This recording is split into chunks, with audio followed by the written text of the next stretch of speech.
Mr. Chairman, and thank you, Ranking Member Murray, for holding this hearing and allowing for remote participation. Thank you as well to the witnesses for being here today and for your ongoing work and that of your entire teams in responding to this pandemic. We do know how hard people are working. I'll just start by saying that yesterday in the small state of New Hampshire, a little under 1.4 million people, we lost 19 people, all of whom were in long-term care facilities. The death rate is now about 8 per 100,000 from the coronavirus. So the need for testing has never been more clear, and I think what is hanging over this entire hearing is that question, the question that Senator Kane so eloquently asked, but it's been the question that we've all been really referencing is, what would our trajectory look like right now if we had had more testing where and when we needed it, accurate testing that could be done rapidly? And why have some countries been able to do that testing and we haven't? So we need to discuss the near-term testing issues today, to be sure. And the other issues that the chair has talked about are also important too. But I would like to just formally request that we also hold a hearing on COVID-19 vaccines as well, because as has already been discussed, we need to plan for the entire production and distribution of vaccines if we're fortunate enough to meet these intense and rapid goals for getting a vaccine up and operative.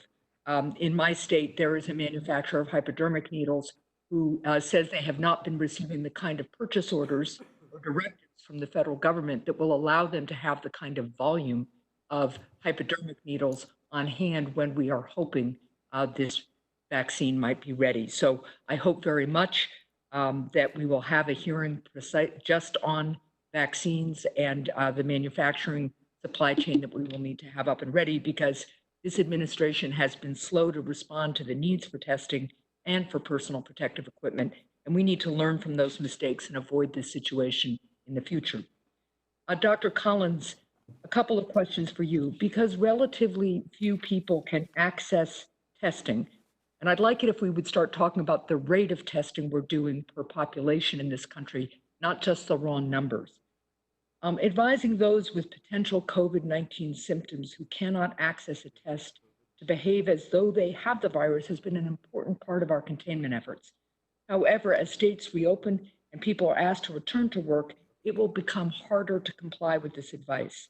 Meanwhile, reports suggest that some COVID-19 diagnostic tests are returning inaccurate results 15 to 30% of the time.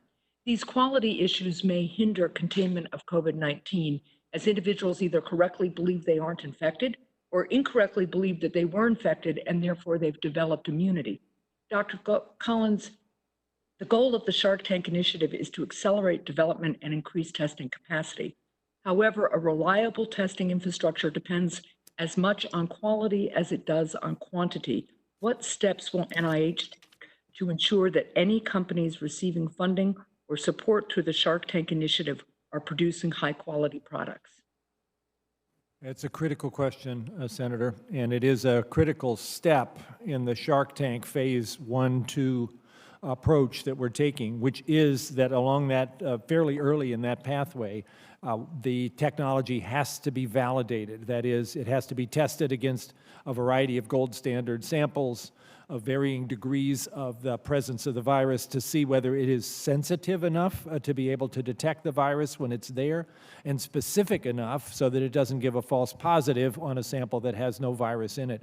That's absolutely essential. Anything that fails at that point will basically fall out of the tank and will not be taken forward unless there can be a technical solution to dealing with that performance issue. Once, of course, this does pass that gate and gets successfully moved forward into commercialization and scale up The FDA will be in the strongest position then, and they will look at this carefully to see whether it passes their muster. You may know in this current crisis, FDA has been authorizing tests with what's called EUA, Emergency Use Authorization, but in the longer term, they're going to be very determined to make sure that these tests pass all of the appropriate validation steps, so that you can count on that coming in there as well.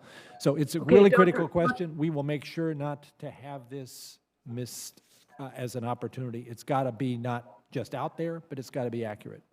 And very quickly, and I know I'm over time, Mr. Chair, how will you ensure, Dr. Collins, that in order to receive federal funding, these new diagnostic tests will represent a significant enough improvement over existing products to justify federal investment? That, again, will be something that BARDA will also be engaged in. We will not want to put taxpayers' money into something that doesn't represent a significant advance over what's already there. I don't think we'll have to worry, though, that there's going to already be enough testing that you don't want to think about bringing on board one of these new point-of-care platforms. If it's highly accurate and if it's quick in giving a response, it seems highly likely we will want to invest in it. Thank you very much. Thank you, Mr. Chair. Thank you, Senator Hassan.